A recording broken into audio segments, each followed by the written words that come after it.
E aí, parentes, eu sou Tucumã Pataxó. O Tucumã. O Tucumã. Tucumã é energia pura. T de Tucumã. Amo Tucumã. E você está no Fala Comigo, Parentes. Aqui a gente troca uma ideia sobre comunicação, resistência e futuro. Vamos lá? E hoje estamos aqui em casa, inclusive, gravando em casa. O Inoan tá ali prestando atenção de tudo. E eu tô com um convidado aqui mais que especial, que contribuiu para que eu estivesse hoje nesse espaço aqui da comunicação, que é o meu grande amigo Erisvan Guajajara. Erisvan, muito obrigado por aceitar esse convite. E a gente vai trocar uma ideia hoje sobre comunicação, nada do que você já não conheça. Para começar, eu quero que você faça o seguinte: você se apresente para um parente que nunca te viu, nunca ouviu falar de você, que não te conhece. É sua primeira vez vendo esse parente e você vai se apresentar agora. Obrigado, primeiramente obrigado por me convidar, né, por estar aqui nesse espaço, e a gente garantir também esse espaço da comunicação, né, que é muito importante para os povos indígenas. E o Erisvan Guajajara é cheio de personalidade, muitas, né? Para quem não conhece, sou velho já, gente, não tô tão novinho assim. Eu tenho 35 anos, né, sou da terra indígena Araribóia, sou jornalista formado pela Universidade Federal do Maranhão, moro na aldeia Lagoa Quieta. O Erisvan, ele teve sempre, desde criança, tinha uma ideia de como poderia contribuir com a comunidade, como que eu poderia usar o que eu conheci na faculdade, né, para poder dar um retorno para a comunidade. Então, o Erisvan, ele decidiu buscar estratégias na comunicação para ajudar os povos indígenas. No princípio, quando eu me formei na universidade, comecei a buscar isso dentro do território. Então, o Erisvan Guajajara é muito isso, ele é cheio de personalidade, ao mesmo tempo eu sempre falo, é um pé num território e outro no mundo, mas sempre levando a comunicação como essa ferramenta de luta, né? Então o Erisvan, ele traz isso, trabalhar a comunicação para mim é uma questão assim de comunicar e falar com o outro, né? Sim. E a comunicação traz isso, de falar por nós, falar por aqueles que não são escutados, e enquanto isso é o papel que eu venho fazendo. Então eu encontrei no Erisvan essa pessoa brincalhona, divertida, mas que ao mesmo tempo comunica, né? E ouve as bases, ouve as lideranças, que eu acho que é o mais importante.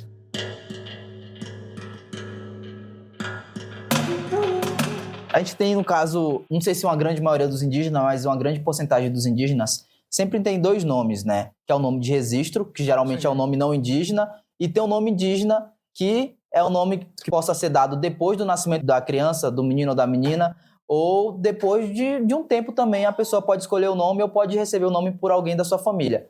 No meu caso, meu nome é Tucumã. Meu nome de registro é William. Eu acho que as personalidades também têm essa ligação diretamente com o nome, né? Por exemplo, em casa eu sou muito William. Eu sou mais o William, que é uma pessoa muito família e tudo mais. O Tucumã é uma pessoa que tá mais para a área da pessoa pública, né? E o Erisvan tem um nome indígena que foi dado pelo meu tio, né? Sim. Que é o Toínio Guajajara. É um grande conhecedor da língua materna do povo Guajajara e foi uma grande liderança, assim, que já lutou muito, ajudou muitos jovens a chegar em outros espaços, principalmente das escolas e das universidades. E quando ele me chamou, né, foi lá na aldeia Lagoa Quieta, foi durante uma festa tradicional do nosso povo, que é a festa da menina moça, ele falou que eu tinha que ir um nome, porque ele tinha que me dar, né? E veio as minhas tias, né, da aldeia, e ele me deu o nome. Aí meu nome é o Itainoan Charran. O Ita é pedra preciosa e o Nuan com Charran significa o grande passo noturno do Pantanal. Então ficou meio que esse significado e eu carrego muito isso comigo. E isso foi parte de um processo muito grande da minha vida, que foi na época que eu ganhei o nome indígena. Foi assim, um certo período que eu comecei a buscar mais também a minha espiritualidade. Comecei a sentir, buscar mais conhecimento da espiritualidade, tanto indígena quanto a minha mesma, poder entender. Então o nome, ele me deu esse significado, me deu um direcionamento que eu poderia ir muito mais além de conhecer mais o meu lado espiritual, que eu não conhecia muito. Isso é legal porque, inclusive, o meu nome indígena eu ganhei quando eu tinha 3 anos do meu pai, né? Por uma questão também histórica que os povos indígenas vêm passando desde a época da colonização, da invasão do Brasil, que era a proibição de se falar a língua materna dentro das comunidades indígenas. Então, assim, tem toda essa questão histórica que influencia no registro dos nomes não indígenas de pessoas indígenas. No meu ganho, quando eu tinha 3 anos, eu sempre falei desde pequeno também que meu nome indígena era Tucumã, meu nome de registro era William. E dentro do espaço da universidade, isso eu fui para a faculdade em 2018, eu me apresentava como William, porque eu tinha um certo, não sei se era medo de sofrer algum preconceito desse espaço desconhecido para muitos indígenas, que é o espaço do ensino superior. Mas quando eu comecei, meus colegas me perguntaram, mas você tem nome indígena? Eu falei, tem, o nome indígena é Tucumã, então daqui para frente a gente só vai te chamar de Tucumã. E isso me ajudou muito, assim, a não ter esse medo de se apresentar pelo seu nome indígena, porque eu acho que, infelizmente, muitos parentes nossos têm esse medo. E voltando nessa época de 2018, onde eu já comecei a produzir conteúdo em 2014 e tudo mais, mas em 2018, 2019, eu comecei a ganhar mais seguidores, mais público. E em 2019, não sei se você se lembra, você entrou em contato comigo para poder ser um dos comunicadores do Mídia Indígena. E aqui eu te pergunto, Erisvan, uma conversa agora gravada, o porquê foi feito esse convite e o para que foi feito esse convite? Então, eu acho que pra gente poder chegar nesse convite... Tem que falar sobre o mídia indígena. Contar um pouco dessa história, né? Exatamente, O coletivo, ele surgiu em 2015, né? E ele surgiu através de um projeto com parceiros que a gente tem até hoje, inclusive aqui de Brasília, né? Que é o Mauro, do Coletivo 105, é um coletivo muito importante também, atuante aqui em Brasília e nas redondezas. E a gente fez naquela época um projeto que se chamava Coisa de Índio, Alma Brasileira. E foi um projeto que foi a PIB, no caso, fez muita parceria no tempo, fez uma parceria muito grande com a gente. A gente buscou outros parceiros e a gente fez esse projeto de trabalhar a comunicação nos territórios indígenas. Sim. E a partir daí surgiu, né, o Coisa de Índio, Alma Brasileira. A gente foi na minha aldeia, no meu território, na Lagoa Queda, a gente capacitou 15 jovens do Guajajara. A gente levou... Isso em 2015? Isso em 2015. Aliás, em 2013, 2014, por ali. Sim, por ali, antes, né? Antes da gente oficializar. Tipo, foi 2013, 2014, se não me engano. Sim. Que a gente fez a oficina, ensinamos lá o que eu aprendi na faculdade, a fazer redação, a editar foto, a trabalhar o texto jornalístico para TV, para internet, buscar o que eu aprendi na faculdade para a galera ali poder aprender. Sim. E aí, a partir daí, foi uma época também que eu conheci o Eric Terena. O Eric foi na época do Eric. Terena, né? O Eric foi convidado através da Sônia, né, para ir para a aldeia, para dar oficina de rádio. Foi incrível. Sim, o Eric vem de uma família de radialistas, de radialistas, né? De DJs, da família de músico, né? E aí, a partir daí, eu conheci o Eric e a gente começou a ter essa afinidade. Ele poder trocar conhecimento de comunicação, de rádio, TV. Eu já tinha trabalhado em rádio na Imperatriz e trabalhado para jornal, escrevendo jornal e tudo. Sempre tem um do lado do outro ali, sempre buscando aonde que eu poderia me encaixar. E aí, a gente teve a ideia de fazer a oficina, capacitamos, foram várias etapas. A última etapa foi aqui em Brasília, né? A gente capacitou esses 15 jovens e a galera ficou apaixonada pela comunicação, né? Sim. Aprenderam a tirar foto, a editar, aprenderam os ângulos, aprenderam a fazer vídeo, editar. Então, assim, foi uma riqueza de conhecimento que eles adquiriram ali. E aí, o projeto acabou, né? Então, fizemos um projeto, foi lindo, que durou assim, uns 3, 6 meses o projeto. E acabou o projeto. Mas e agora? E agora, o que vai fazer? Vai ser, né? E durante esse processo, foi muito longe de projeto, porque o produto final do Coisa de Índio, Alma Brasileira foi cobrir as festas tradicionais do nosso povo. Nossa. Então a gente cobriu a festa dos rapazes, a festa da menina moça, a festa do mel. Foi o que gerou todas as festas do povo guajajara. Então a gente registrou tudo isso. Inclusive, uma coisa que é muito importante, Tucumã, que nessa época a gente gravou com grandes lideranças nossas, que hoje não estão mais entre nós. Isso é muito bom, né? Que ancestralizaram. Então, só que a gente tem guardado aquele conhecimento de pessoas líderes, de caciques, que hoje deixam uma mensagem isso através da comunicação. A comunicação indígena tem esse poder de captar, de guardar, de salvar através da visão do indígena, né, através do trabalho do indígena ali na área da comunicação, histórias de anciões, de pessoas importantes dentro da trajetória da luta do movimento indígena, algo que não tinha antes, né, que não tinha essa oportunidade antes, que não tinha esse trabalho dessas pessoas, esses indígenas na área da comunicação para fazer isso, porque se a gente tivesse, poxa, a gente seria muito, muito incrível, né? Algo que já era feito muitas das vezes pelo não indígena dentro do território, e agora somos nós. E a gente está nessa linha de frente, para a gente foi de grande importância, né? Então, assim, para a gente gerou um monte de conhecimento. Aí acabou o projeto, né? Aí, em 2015, a gente apresentou o nosso projeto no ATL, fez uma exposição fotográfica. A gente fez a divulgação de tudo que a gente tinha feito, do material fotográfico, do material audiovisual. Então, foi incrível. Montamos uma tenda, tudo. E a partir dali, eu falei, agora, o projeto acabou. Nós vamos ter que dar continuidade, né? Vamos ter que fazer alguma coisa. E aí voltei pro território, aí na época tava eu, o Edivan e o Fly, o Rony. Sim, o Fly, meu amigo. Numa festa da menina moça também, pra você ver. A festa rolando, a gente lá gravando com as câmeras que a gente tinha ganhado e tal, mas por conta, voluntário. Aí sentamos, assim, era mais ou menos meia-noite, depois de meia-noite, eu tava nos cantos lá bem bom, né? E a galera falou assim...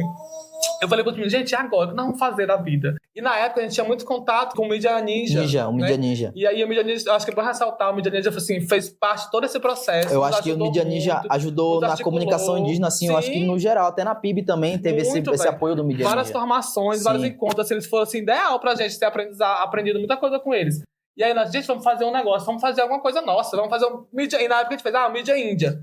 Bora fazer o Mídia Índia, bora. Tinha o Mídia Ninja, agora vai ter o Mídia Índia. E na época a galera levou a gente, estão doidos esses meninos, esses jovens estão doidos aí, então, Mídia Índia. E muita gente fazia piadinha, né, com nós muito desanimados, só que eu falei, gente, não desanimem, bora continuar. Aí a gente criou o Facebook, né, o Facebook tava no áudio, né, criamos o Facebook, começamos a ir nos eventos no nosso território mesmo, como a gente tinha capacidade de ir para outro território, a gente começou a andar nas festas, nas reuniões, registrar, sabe? tudo aquilo na tela a gente vinha, registrava, e nós, não, vamos ter que fazer um negócio mais forte. Daí, quando foi no outro ATL, em 2016, e mídia indígena já tinha sido criado, né? Mas não tinha oficializado, tipo, o povo e tudo. Eu lembro que, inclusive, eu acompanhei, eu não sei se foi em 2016, mas eu acho que foi entre essa época mesmo que começou a ter as lives do Mídia Índia. Sim. E aí a gente trouxe, né? Foi quando eu chamei o Eric, falei, vamos juntar uma galera. A gente fez um chamado no ATL, a galera se reuniu, na época a gente reuniu mais ou menos 50, 70 comunicadores indígenas naquela época, né? E falamos, a gente tá com um projeto, a gente quer fazer. Aí, não, vamos então montar um grupo, na época era Facebook ainda, para ter os contatos de pontos focais. E vamos mandar pauta. Aí a galera, então, dali a gente saiu com uma pauta, descobriu em conjunto o ATL. E a galera ia pra base e mandava, tá tendo um encontro aqui na minha aldeia. Teve um assassinato, teve uma invasão, a madeireira tá entrando na minha cena. A gente começou a divulgar no Facebook. Aí depois, não, vamos criar um Instagram. O Instagram chegou o Instagram. Aí veio aquela febre e fomos criando. Eu sei que com tudo, esse povo chegando e tudo, eu ia chamar uma galera, né, que tá esperta pra gente, pra poder atuar, comunicar, pra gente poder chegar mais longe. Aí na época a gente falou, tem um cara Pataxó. Acho que foi até o Emerson que tava com vocês na época, né? O Emerson que falou de você, o Emerson Pataxó que falou. Tem um menino lá que tá divulgando, falando uma coisa bem legal, tá usando a comunicação como ferramenta de luta. Eu acho que ele pode contribuir, né? Aí o Eric falou, fala com ele, fala você. Porque foi quando eu procurei o Tucumã, né? Foi. E o Tucumã falou, Tucumã, a gente tá com um projeto, na época a gente tinha ganhado o edital, né? Tinha. Trabalhar. Aí nós, vamos contratar as pessoas que vão atuar com a gente. Aí, não, vamos chamar o Tucumã, então. E na época o Emerson fazia parte com a gente. Fazia. Mas o Emerson falou que ia se retirar porque ele ia trabalhar, acho que na JIP. Tava né? na criação da JIP. Jovens indígenas. Que ele ia se dedicar lá, ele achava que ele ia ser mais importante lá no território dele do que tá andando com a gente, né? Sim. Do que tá viajando. Mas ele nunca deixou de contribuir, sempre se caminhou com a gente, sempre tá apoiando, até uns dias de hoje. Daí ele indicou você, nós vamos chamar o Tucumã. Aí foi quando eu te liguei, que eu peguei seu número, falei com você, e você topou na hora de cara. Sim. E a gente começou a produzir vários conteúdos, né? Você tinha um quadro até... Tinha um quadro, o Saberes e Sabores Indígenas. Saberes e Sabores Indígenas. E a partir daí foi aquela coisa, a gente começou a crescer né? Começamos a trabalhar todo esse processo de comunicação. E eu lembro muito bem que no começo os meninos ficavam, não vai dar certo, não vai dar certo. Então, como a gente fez acho que uns 5, 6 projetos e não passava nenhum edital. Aí os meninos adivinham, vamos deixar isso para lá. Eu, não, gente, calma. Aí na reta final, no 8º tentativa, a gente conseguiu ser aprovado. Foi quando a gente conseguiu comprar a câmera, conseguiu comprar notebook para os meninos, conseguimos ter uma estrutura nossa, que a gente tem até hoje lá em Imperatriz, sabe? Um lugarzinho. A gente conseguiu mobiliar um estúdio lá na aldeia mesmo, né, com o nome da tia Maria Santana, Cariamora, que tem lá até hoje um estúdio lá, com computador, um espaço com ar-condicionado, com ilha de edição, para os meninos trabalhar ali local. E a partir daí a gente começou a articular, e hoje a gente vê o quanto é a importância dessa comunicação que a gente fez. Sim. Se a gente não tivesse feito esse trabalho de base lá, né, bem antes, e não ter desistido, a gente não estaria aqui hoje.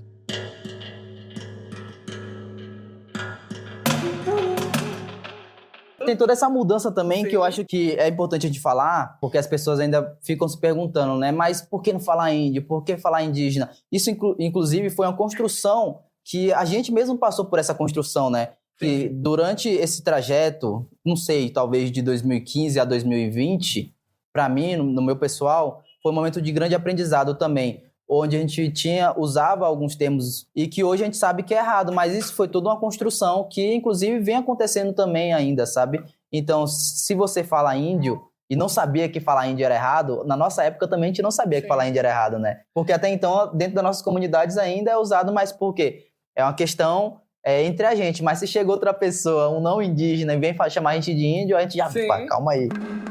É uma coisa que foi herdado, né? O conhecimento. Então a gente também aprendeu com o tempo. Sim. Eu acho que para todo mundo foi uma lição, assim, um aprendizado para todo mundo, falar do termo indígena, dos termos, e vários estereótipos que as pessoas usam até hoje, né? Então eu acho que é por isso que a gente tem a comunicação hoje, que é essa grande potência, essa ferramenta de luta que a gente usa, né? Para comunicar, para ocupar, para demarcar, mas para falar também dos direitos dos povos indígenas. Para falar a realidade que é vivenciada. E aí muita gente fala, né? Vocês são militantes de internet. Uma galera fala isso, mas a gente fala, gente, a gente está aqui porque a gente tem a oportunidade de divulgar para os mundos. Mas a gente consulta os caciques, a liderança de base, porque sem eles também a gente não consegue fazer nada. Eu acho que a comunicação indígena, diferente de outras comunicações, acho que a comunicação indígena é isso, é uma comunicação que está diretamente ligada à comunidade, né? Assim como o ser indígena é um ser comunitário, a comunicação não deixa de ser diferente também. É algo que é ligado diretamente com as lideranças, com os mais velhos, com os anciões, com as pessoas da comunidade e com as informações que partem de dentro da comunidade. Então, assim, para a gente poder mostrar o que está acontecendo de fato dentro das nossas comunidades, é a partir de um dos nossos que estão lá dentro, porque muitas das vezes a gente se pega assistindo um jornal, seja lá de qual emissora for, mas que traz uma visão que muitas das vezes é a visão do não indígena. Sim, sim. Que chega e vai falar, já vi algumas vezes, taxando a gente como vândalos ou invasores, sendo que é os nossos territórios que estão sendo vandalizados ou invadidos, sabe? Então, assim, é por isso que é a importância da gente ter nosso espaço de fala. E a gente não quer que as pessoas deem voz pra gente, a gente quer que as pessoas deem espaço, porque as vozes a gente já tem, né?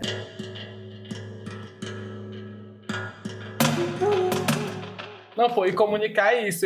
A gente vê hoje o quanto que a gente teve de ocupar vários espaços, e um desafio muito grande pra gente, Tucumã, na época, assim, que você também fez parte disso, foi na época da Covid, assim. Da Covid. Pra gente foi um desafio muito, assim, assustador, até pra nós, porque foi a época que a gente teve que se aprimorar das novas tecnologias, das novas ferramentas, tipo assim, a gente dava oficina para os caciques, para os parentes, as deles, como que usava o Zoom, como que usava o Meet, porque na época Nossa, na época foi aquela maluquice, assim, de doido, né? o que é Meet, o que é Zoom, Sim. o que é isso, o que e é a gente aquilo. teve que gravar ali, fazer um tutorialzinho para os parentes poderem aprender, entender. Mas a gente ocupou de todas as formas. Fizemos o acampamento da Real Livre Online, que foi incrível. Né? Eu participei, foi muito bom. 5 milhões de visualizações. Nossa, aquilo ali foi único, assim. Eu acho que a gente não quer outro daquele, porque foi uma situação meio...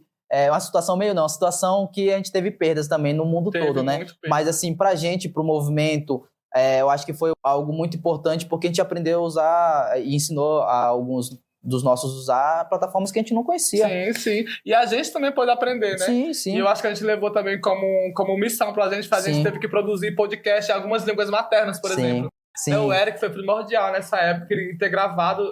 A gente conseguiu pegar roteiros e mandar para as pessoas gravarem pra gente na língua materna. Tinha alguns territórios que realmente não ouvia português. Então a gente botava na rádio, nos territórios indígenas, botava na radiofonia. Isso é importante. Isso foi muito importante. Porque a gente tá falando da época de uma pandemia, né? Que as pessoas precisavam escutar o que estava acontecendo fora das comunidades. E muitas das vezes não tinha internet, não tinha televisão, algumas comunidades, ou não tinha um acesso tão fácil a isso. Então a gente precisava fazer com que essa mensagem chegasse a essas comunidades. E as pessoas, alguns indígenas, não falavam português. Então, assim, a gente tinha que trazer essa informação de algum jeito, né? Usar álcool em gel, máscara, não ir pra cidade, ou isso e aquilo. E isso foi muito importante.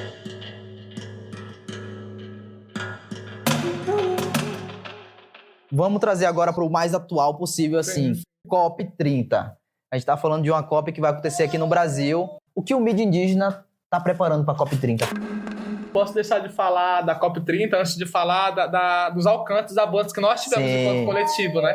Eu acho que hoje a gente tem uma rede formada e bem estruturada, bem organizada. A gente tem uma equipe onde cada um tem suas funções, que tem dado muito certo isso, né? A gente está hoje com 235 mil seguidores nas redes sociais, no Instagram, que é onde tem a maior visibilidade. O nosso desafio principal foi realizar eventos grandes, né? E a gente teve a experiência ano passado, quando a gente fez o Festival Brasil é Terra Indígena. Foi muito bom, inclusive. Que foi histórico pra gente, marcante. Foi a gente que organizou, foi o coletivo que organizou, né? Na correria, com tudo. Mas a gente conseguiu fazer um evento bom. Conseguimos fazer em Belém também a Semana dos Povos Indígenas, que foi incrível, foi potente, mostrar a força que a gente tem enquanto comunicadores indígenas. E aí agora a gente tem mais um desafio, né, que é a COP30. A COP30. E a gente está aí com um desafio muito grande, mas também estamos conversando, dialogando com vários parceiros que estão fazendo parte dessa construção. A gente vai ter, por exemplo, em julho, antes da COP, já faz parte do calendário da COP, né, o encontro de comunicadores indígenas. Esse é o primeiro encontro de comunicadores indígenas e a mídia indígena que está na frente organizando, assim. A gente quer levar o maior número possível de comunicadores indígenas para Belém. Isso é muito bom. E trazendo já Belém na COP30, a gente está aí estruturando, assim, poucas pessoas sabem, muita gente já viu comentar, né?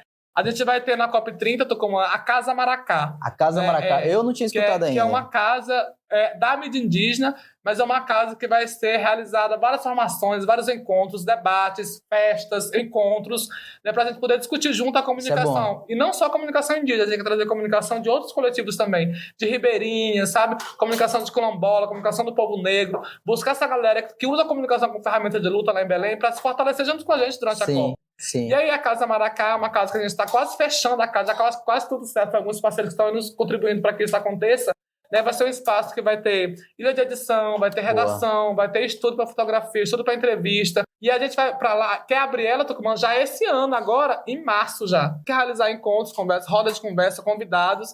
Esse encontro vai acontecer lá? Esse encontro dos comunicadores? Vai acontecer lá nesse espaço, na Casa Maracá. E a ideia é que a gente seja uma casa ponto focal para os comunicadores indígenas. Boa. Para estar ali, sabe, para ter onde carregar, para ter onde trabalhar, A gente quer fazer tudo isso, né? E pra gente ainda é uma questão de honra. A gente fala isso hoje com muito mérito, assim, que a gente chegou até a Anitta, né? Sim, e a Anitta topou a ser madrinha do Encontro de Comunicadores. Então Isso é ela muito fez bom. compromisso com a gente de vir, de nos ajudar também a buscar financiamento para a construção dessa casa, para a construção desse evento.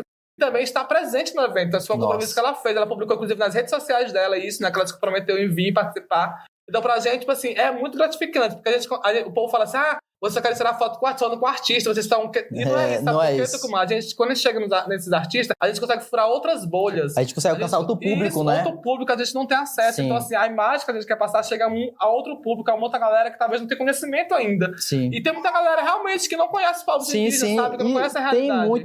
Tem muitos brasileiros que não sabem que tem indígenas no Brasil. Isso é inacreditável ainda, pra vocês terem ideia. Trazendo já essa discussão da COP30 para a discussão da comunicação indígena e tudo que vem acontecendo nesse mundo, a gente vem falando, que nem o Inoan tá falando agora também. O Inoan tá se comunicando o Inoan também. já tá no mundo da comunicação há muito tempo, porque assim, a gente tá chegando a quantos anos de mídia indígena já?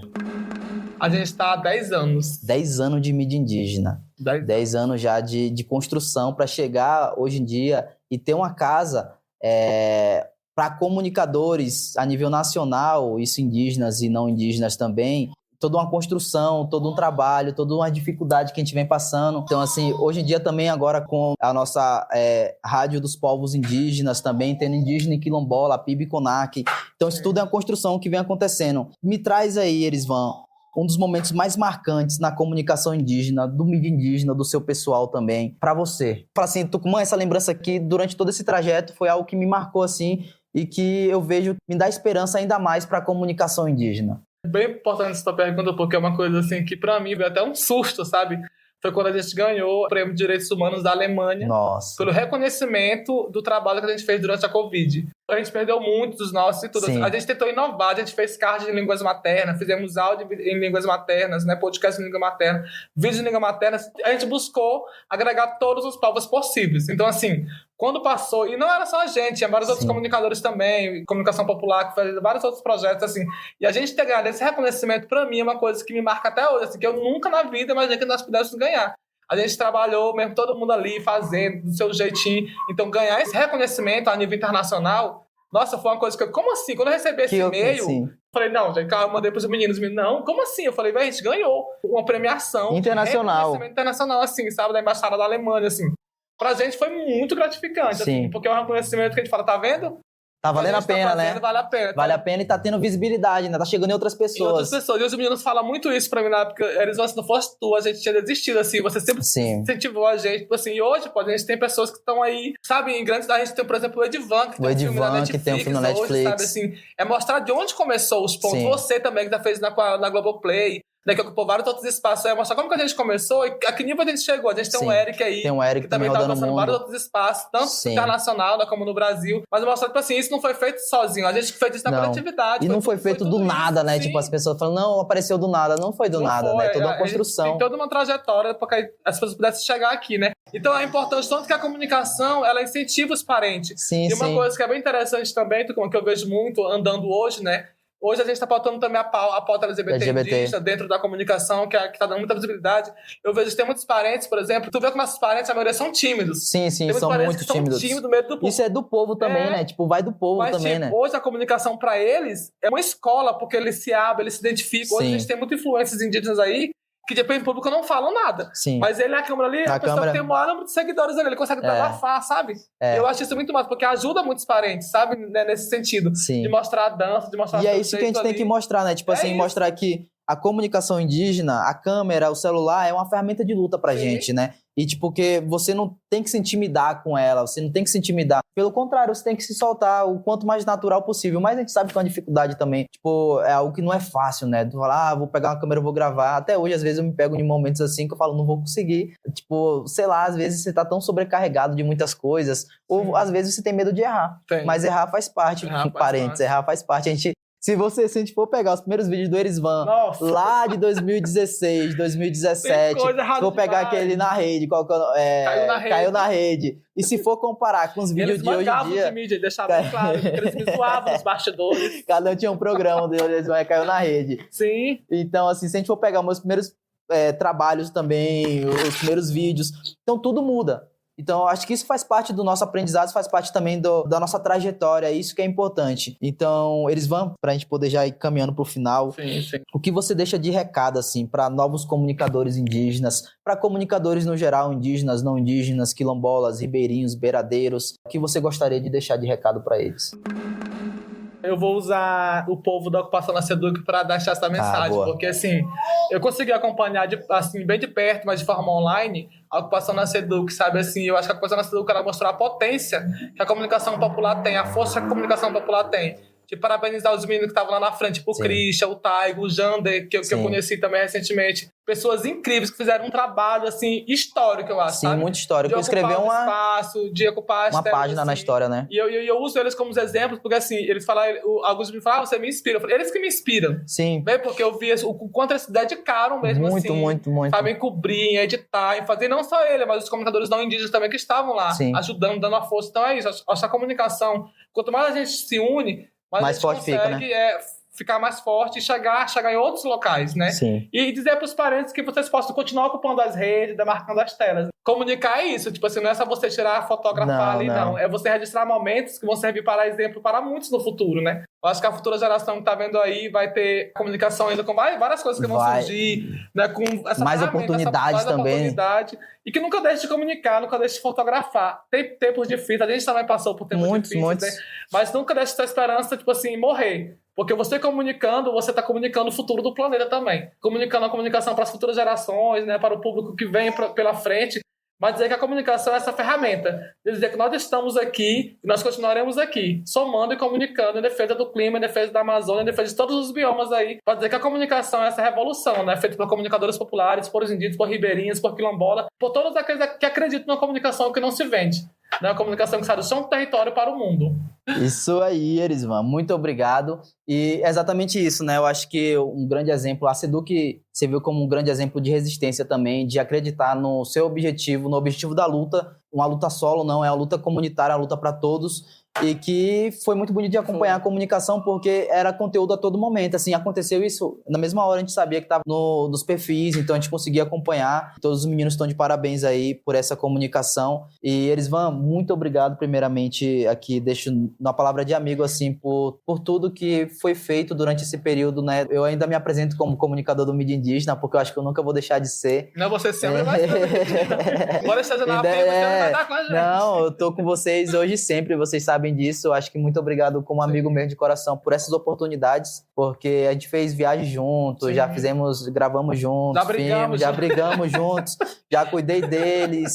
É isso, a comunicação, os comunicadores é isso. Eu acho que a gente tem momentos para tudo nessa vida, mas independente de tudo, a gente tem que focar no que é importante, que é a comunicação indígena como um todo, que é passar as informações que vem acontecendo dentro e fora dos territórios. Então, você quer deixar um recado final aí, você fica à vontade. O recado final é para dizer que a comunicação de comunicadores indígenas também te espera. Você vai ser convidado para estar lá com a gente. Obrigado, vou esperar passar. Não só no encontro de comunicadores indígenas, mas também na Copa. A gente vai ter alguns quadros lá. Bora. O seu nome foi bem sugerido, viu? Bora. Então pode esperar que o convite vai chegar. Vai chegar. Chegou o convite já e tá gravado. Tá registrado, viu? Erisvan, muito obrigado de coração, obrigado, viu? Tucumã, Até uma próxima oportunidade. Viu? Sucesso com o programa, com o quadro. Obrigado.